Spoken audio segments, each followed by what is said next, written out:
It was one of those golden California evenings, the sky painted in shades of orange and violet as the last slivers of sunlight melted into the Pacific.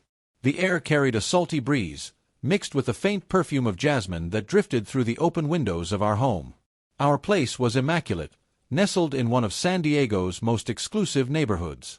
Everything about it screamed perfection, the sleek furniture, the soft lighting casting a golden glow over the polished marble countertops, the quiet hum of a jazz record playing in the background. I sat at the dining table, swirling a glass of deep red wine, my mind half occupied with the stress of work. Across from me, Alexandra lounged carelessly, her long tanned leg draped lazily over the other, a silk robe barely clinging to her shoulder. Her platinum blonde hair cascaded down her back in effortless waves, her perfectly manicured nails tapping against her wine glass as she scrolled through her phone. She laughed at something on the screen, then, as if struck by a sudden thought, set the device down and looked at me. A smirk played on her lips, her eyes gleaming with something unreadable. "You know, Chris," she mused, taking a slow sip of her wine, "it's actually kind of funny when you think about it." I glanced up from my drink, raising an eyebrow. "What is?" She let the silence stretch between us, savoring the moment like a cat toying with a trapped mouse. Then, tilting her head, she dropped the bombshell. "Our bed has had 43 men in it." The words slammed into me like a freight train, their weight sucking the air from the room. My chest tightened, my pulse quickened, but I didn't react. Years of corporate negotiations had trained me to keep my composure, to never let emotions betray strategy. Instead of rage, instead of a demand for answers, I simply blinked. 43. My voice was calm, detached. She gave a lazy shrug, pouring herself more wine. "Give or take a few. I wasn't exactly keeping count." She sipped again, drawing out the moment, waiting for an explosion, for me to lash out, to throw my glass, to beg, to crumble. But I didn't. Instead, I set my glass down gently, the sound barely registering against the wooden table. I folded my hands, watching her. "Interesting." That was all I said. For the first time, her smirk faltered. She leaned in slightly, studying my face as if trying to decode my reaction. "That's it. No yelling, no questions." A ghost of a smile tugged at my lips, but there was no warmth in it. "Would you prefer I smashed something?" Stormed out. Collapsed into a sobbing heap at your feet. She let out a breathy laugh, amused. "Come on, Chris. You have to admit, it's a little funny. You, of all people, thought you had the perfect wife. Thought you had this loyal, devoted woman waiting at home while you worked your little stock market magic." She traced the rim of her glass with a single finger. "But all this time," she trailed off, letting the silence do the talking, "let's just say I've been entertained." I pressed my tongue against my molars, suppressing the bitter taste rising in my throat. But outwardly, I remained still, unreadable. She leaned back in her chair, exuding pure confidence. "You're not going anywhere. We both know that." There it was. The challenge. The absolute certainty that I was trapped. That I was nothing more than an accessory to her life, an ATM, a convenience. I took a long, slow sip of wine and met her gaze with eerie calm. "You sure about that?" For the first time, something flickered in her expression. Not fear, not yet, but doubt. It was brief, gone as quickly as it came, replaced by another smirk. She stood, sauntering toward me, sliding into my lap like nothing had happened. Her fingers trailed along my shoulders, her lips brushing against my ear. "Where would you go?" she whispered, her breath warm, laced with the familiar scent of jasmine. I set my glass down carefully, my fingers tracing its rim. "I suppose we'll see," I thought, though I didn't say it out loud.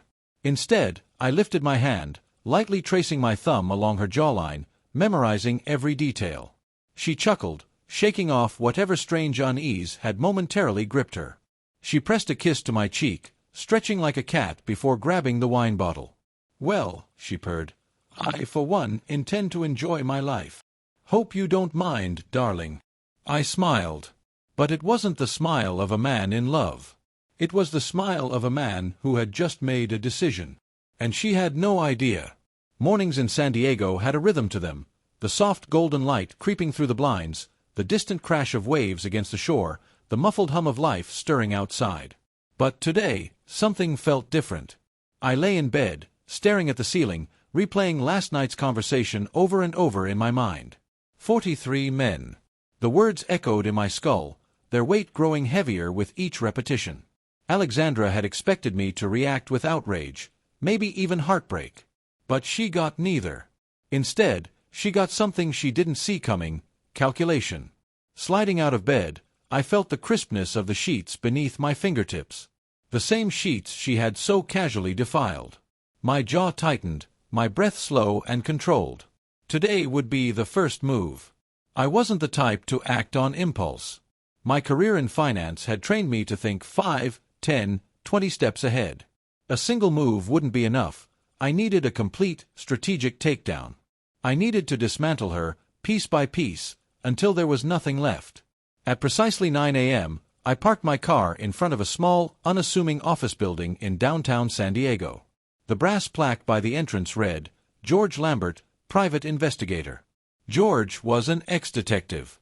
Sharp. Relentless. The kind of man who didn't waste time with unnecessary questions.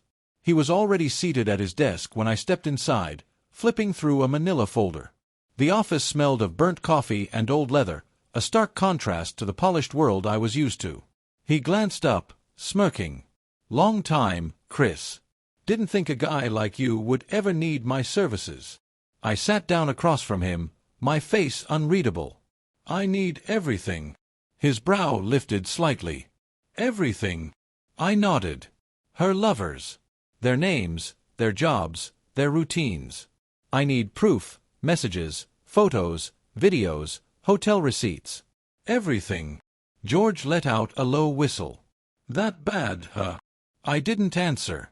He leaned back, considering me for a moment. "This isn't gonna be cheap."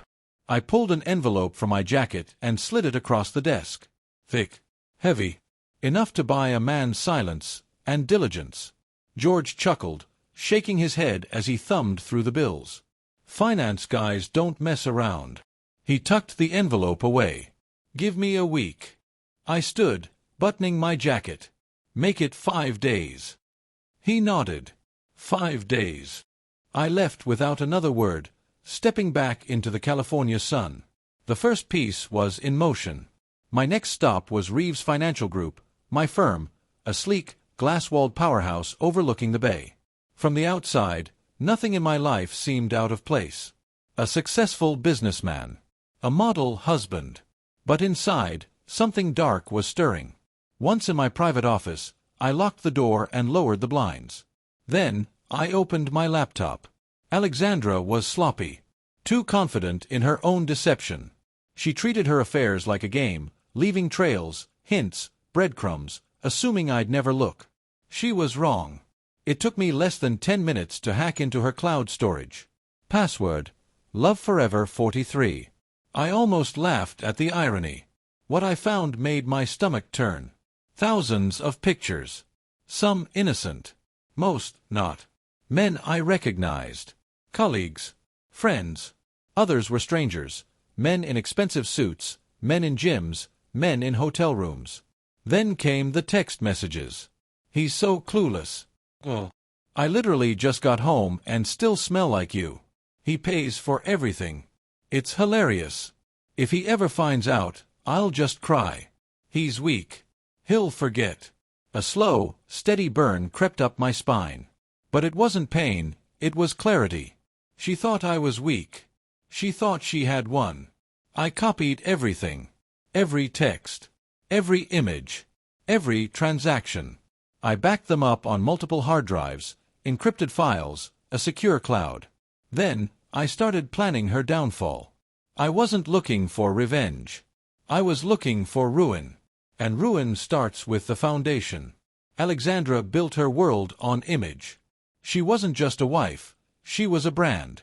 The perfect woman, the social media influencer, the lifestyle guru. Sponsorships poured in, companies paid her thousands to promote their products, trusting her pristine reputation. What happens when that image shatters? I opened a new email. Subject: Urgent Brand Image Concern. Dear Lux Beauty Team, I am reaching out regarding a serious conflict of interest involving your brand ambassador, Alexandra Reeves. I believe it is in your company's best interest to review the attached documentation before continuing your partnership. Attached. Screenshots. Messages. Financial records. I hit send. Then, I repeated the process. Every brand she worked with, one by one. Luxe Beauty. Serenity Skincare. GlowFit Apparel. By the end of the day, I had fired the first real shot. The dominoes were about to start falling. That night, when I walked through the front door, Alexandra was waiting for me. Dressed in silk lingerie, a glass of wine in her hand, the perfect picture of seduction.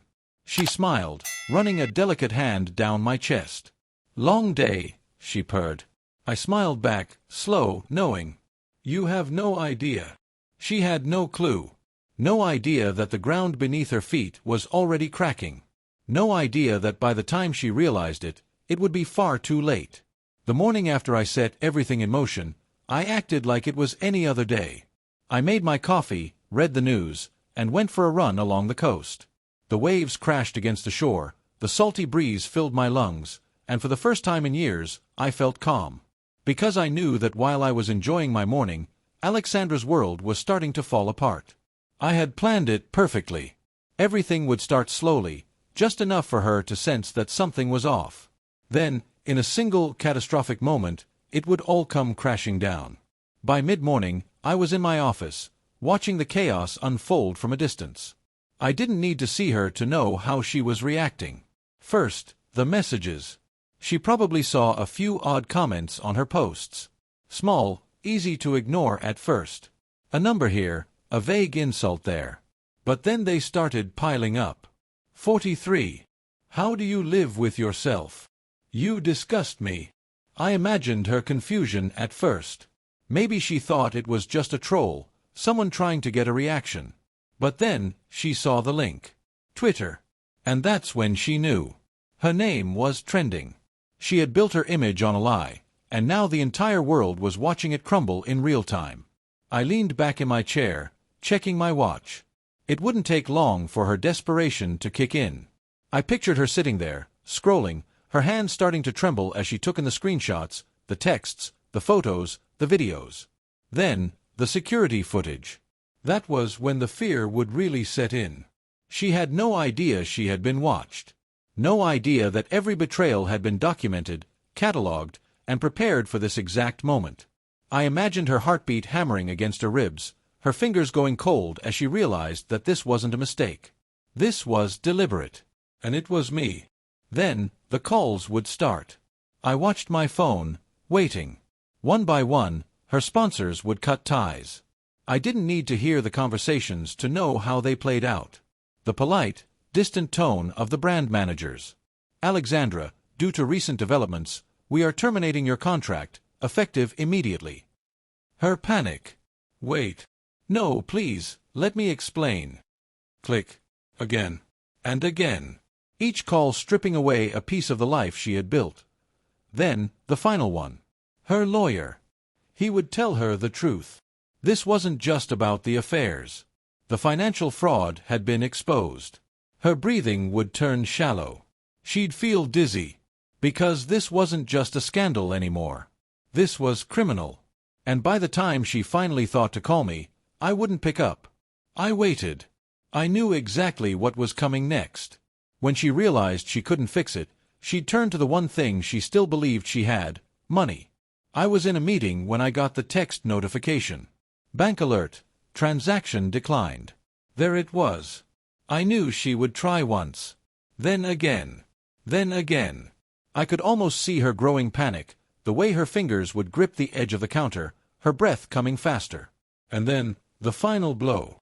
The call to the bank. I imagined her pacing, heart racing, nails tapping against her phone screen as she impatiently waited for someone to answer. Then the voice on the other end. "Miss Reeves, how may I assist you?" "I can't access my accounts," she would say, trying to keep her voice even. "Why?" A pause. Then, the death sentence. "Your accounts have been frozen." Her world stopped. "What?" she would whisper, barely able to breathe. The bank employee would explain, calmly, as if this was just another transaction dispute. Your husband, Christopher Reeves, has filed legal action regarding financial discrepancies linked to your accounts. All shared assets have been restricted pending legal review. She would try to argue. She would try to fight. But it wouldn't matter. Because I had already won. Then came the knock at the door. Right on time. She would rush to open it, expecting some kind of explanation. Some kind of way out. Instead, she would find my lawyer. Miss Reeves. She would nod, still in shock. I'm here on behalf of Mr. Christopher Reeves. The envelope would feel heavy in her hands. With all due respect, Miss Reeves, the lawyer would say, without emotion, the property you currently reside in has been placed on the market as of this morning. You are to vacate the premises within 14 days. I wondered if she cried then. If the realization finally hit her. That everything was gone. That there was nothing left. The next thing she would do was predictable. She would reach for her phone. Call her friends. And one by one, they would ignore her. Straight to voicemail. No answer. No response. Then, she would check her group chats. And that was when she would realize. She had been removed. No more brunch invitations. No more private shopping events. No more exclusive parties. She was social poison. Then, the final message. From someone she had barely considered a real friend. No one wants to be dragged down with you, Alexandra. I knew she would stare at the screen, trying to process it. That she would finally understand. I hadn't just taken her money. I had taken her life. Her reputation. Her career. Her social standing. She was nothing now. And as I sat in my office, watching the sun set over the Pacific, I took a deep breath. For the first time in years, I felt free. By the time I got home that evening, I knew she had figured it all out. The house was eerily quiet. No music playing, no wine glass waiting for me, no soft greeting from Alexandra in that sickly sweet tone she used when she wanted something. Instead, I found her standing in the middle of the empty living room, barefoot, still in the silk robe she had probably thrown on in a panic earlier that day. The room itself already felt different. The walls seemed bare, the space hollow, like the life she had spent years curating had been stripped from it. Her eyes were red. She had been crying. But when she looked at me, it wasn't with sadness, it was rage. She clenched the envelope she had been given earlier, her fingers digging into the paper. You did this, didn't you? Her voice was sharp, almost a whisper, but filled with venom. I set my keys down on the counter and met her gaze with perfect calm. Did what? Her hands trembled. Don't play with me, Chris. You know exactly what I'm talking about. The accounts. The house. The leaks. The sponsors. She took a shaky breath, trying to steady herself. You're ruining me. I tilted my head slightly, feigning curiosity. Am I? She let out a bitter laugh, shaking her head. You think you're so damn smart, don't you? She spat. You think you can just take everything from me and walk away? I took a slow step toward her, closing the distance just enough to see the cracks forming behind her eyes. No, Alexandra, I said, voice smooth. You already lost everything. I just made sure you couldn't fake your way out of it this time. Her lip quivered for a split second before she caught herself, trying to hold on to the last shreds of her arrogance. You won't get away with this. I let out a quiet chuckle, shaking my head. Get away with what? I asked. All I did was show people the truth. She opened her mouth to argue, but the words never came, because we both knew. There was nothing she could say that would change what had already been done. She had spent years lying, manipulating, playing games, treating me like I was nothing but an accessory to her life. And now, she was the one left with nothing. I reached into my pocket and pulled out a small envelope of my own, holding it between my fingers for a moment before offering it to her. She hesitated, then snatched it from my hand, tearing it open. Her eyes scanned the papers. And then, they widened. Her breath hitched. She looked up at me, horrified. You're divorcing me? I smiled. What did you think was going to happen, Alexandra? Her mouth opened, then closed. For the first time in our entire marriage, she was speechless. She had spent years cheating, laughing behind my back, calling me weak. Now she was alone. And I was walking away.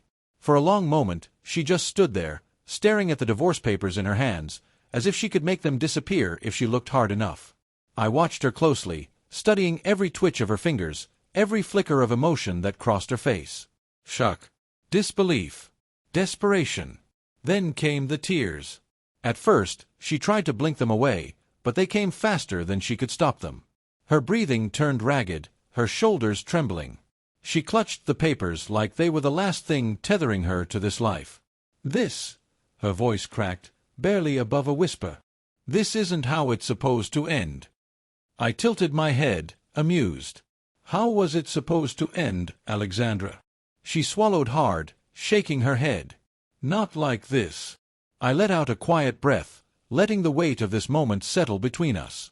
She had spent years making a fool of me, sleeping with men in our own bed, smirking in my face as she told me I would never leave. And now, she was falling apart.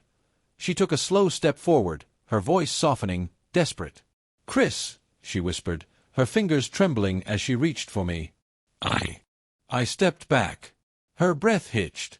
For the first time, she realized she had no power left. No money. No reputation. No influence. No me. She tried again, her voice breaking. "Please, we can fix this." I almost laughed. She still didn't get it. I leaned in slightly, just enough to make sure she heard me loud and clear. "Fix this," I echoed, a smirk tugging at the corner of my mouth. "You don't get to fix anything, Alexandra. You burned this marriage to the ground. I'm just walking away from the ashes." Tears spilled down her cheeks. She wasn't used to losing. But she had already lost. Everything. I took one last look around the house that was no longer hers. Then, I turned toward the door. She let out a choked sob. "Chris, wait." I paused, glancing back. She stood there, barefoot, in the middle of the empty living room, looking small for the first time in her life. I almost felt sorry for her. Almost. Then, I remembered everything she had done. I let out a slow breath, shaking my head. "No, Alexandra," I said, my voice calm. "Final. I'm done." And with that, I walked out the door, leaving her behind. For good. Thank you for visiting my YouTube channel. Your support, likes, and comments truly inspire me to create even more engaging content. If you enjoyed this video, don't forget to subscribe and hit the notification bell so you never miss an update. You're a part of this amazing community, and I'm thrilled to share my stories with you. See you in the next video on YouTube.